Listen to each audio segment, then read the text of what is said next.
Hi అండి, అందరికీ నమస్కారం. Welcome back to our channel. రాష్ట్రంలో కొత్త పెన్షన్ల మంజూరీకి ప్రభుత్వం ఏర్పాట్లు చేస్తోంది. ఎంతో కాలంగా కొత్త పెన్షన్ల కోసం ఎదురు చూస్తున్న వారికి కూటమి సర్కార్ శుభవార్త చెప్పింది. కొత్త పెన్షన్లపై కీలక నిర్ణయం తీసుకుంది. మరి దీనికి సంబంధించి పూర్తి సమాచారం మనమైతే ఈ వీడియోలో తెలుసుకుందాం. మీరు కనుక ఇంకా మన ఛానల్ని సబ్స్క్రైబ్ చేసుకోకపోతే వెంటనే మన ఛానల్ని సబ్స్క్రైబ్ చేసుకోండి. ఇక మనం లేట్ చేయకుండా వీడియోలోకి వచ్చినట్లయితే, రాష్ట్ర ప్రజలకు సీఎం చంద్రబాబు నాయుడు గారు గుడ్ న్యూస్ చెప్పారు. రాష్ట్రంలో అర్హులైన వారికి కొత్త పెన్షన్లు అందించడానికి కూడా ముందుకు వచ్చింది. ఏడాది నుంచి అర్హత ఉండి పెన్షన్ అందని లబ్ధిదారులకు సీఎం చంద్రబాబు సర్కార్ గుడ్ న్యూస్ చెప్పింది.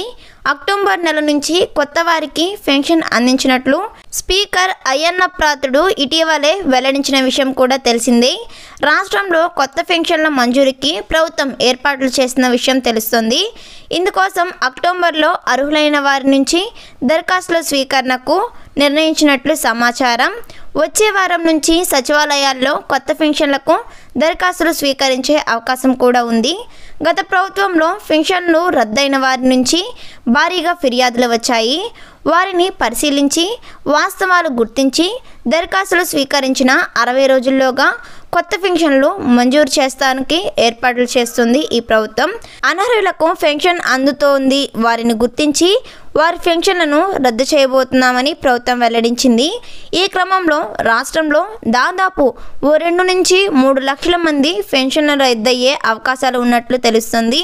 ప్రస్తుతం రాష్ట్ర వ్యాప్తంగా 67 లక్షల మంది వివిధ కేటగిరీల్లో ఎన్టీఆర్ భరోసా పెన్షన్లు అందుకుంటున్నారు. అయితే వీరిలో 8 లక్షల మంది దివ్యాంగ పెన్షన్లు అందుకుంటున్నారు. ప్రభుత్వం త్వరలోనే వారిలో 60,000 మందికి తిరిగి వైకల్య నిర్ధారణ పరీక్షలు చేయాలని నిర్ణయించినట్లు సమాచారం. ఈ పెన్షన్ల తనిఖీపై మీరేమనుకుంటున్నారో కామెంట్ సెక్షన్లో కామెంట్ చేయండి.